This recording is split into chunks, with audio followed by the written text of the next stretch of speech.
We'll unearth secrets that only the timeless stones of antiquity can reveal. If you enjoy this exploration, please subscribe to the channel. Your support fuels the creation of more content just like this. The Great Pyramid. Today, the Great Pyramid of Giza stands exposed, stripped of its once glorious white casing stones, revealing the architectural secrets that have been hidden for millennia. Among the most striking features now visible is a massive arrangement of chevron-shaped blocks forming a gabled ceiling above the entrance to the descending corridor, a design that has puzzled observers for centuries. The original function of these chevron blocks remains a mystery, in part because much of the original structure has been lost to looting. But in 2016, the Scan Pyramid's mission reignited global curiosity when it detected an empty space directly behind these surviving chevrons. Further scans revealed that the void shared physical proportions with a corridor.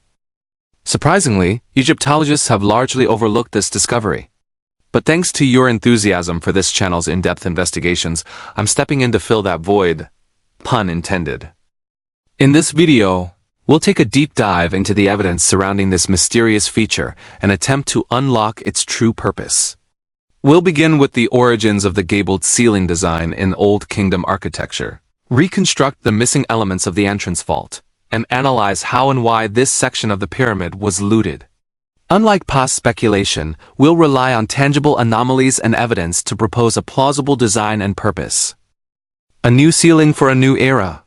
The Great Pyramid represents a shift from older ceiling designs to something more sophisticated.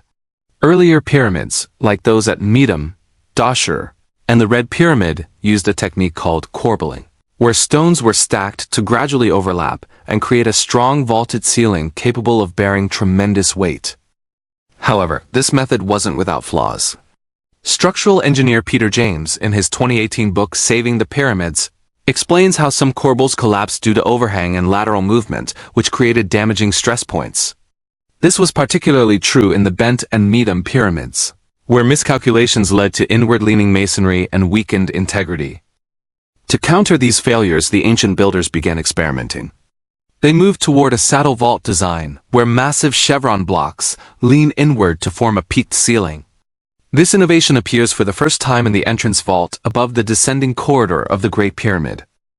The entrance vault. Hidden purpose or structural test. Only a few elements of the entrance vault remain: two intact pairs of chevrons, fragments of others, and a unique triangular block known as the tympanum below them, carved with semicircular notches and fitted with obscure stones. These features are highly unusual, found nowhere else in Old Kingdom pyramids. The oversized lintels below the chevrons are also out of the ordinary. In fact, the entrance to the descending corridor is reinforced far beyond what's necessary, especially considering the load-bearing needs at the pyramid's outermost edge are relatively light. So why all this added reinforcement? Let's turn to the observations of Flinders Petrie, one of the most meticulous Egyptologists of the 19th century. He noted mortar marks and sloped edges that suggested missing chevron layers once existed: layer 2, layer 3, and perhaps even layer 5, each leaning increasingly inward and altering their slope angles, possibly to avoid interfering with the now absent casing stones.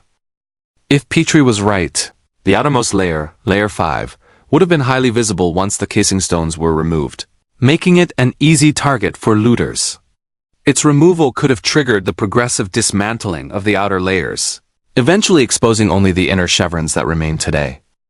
The notched tympanum might have held wooden beams to support these outer chevrons.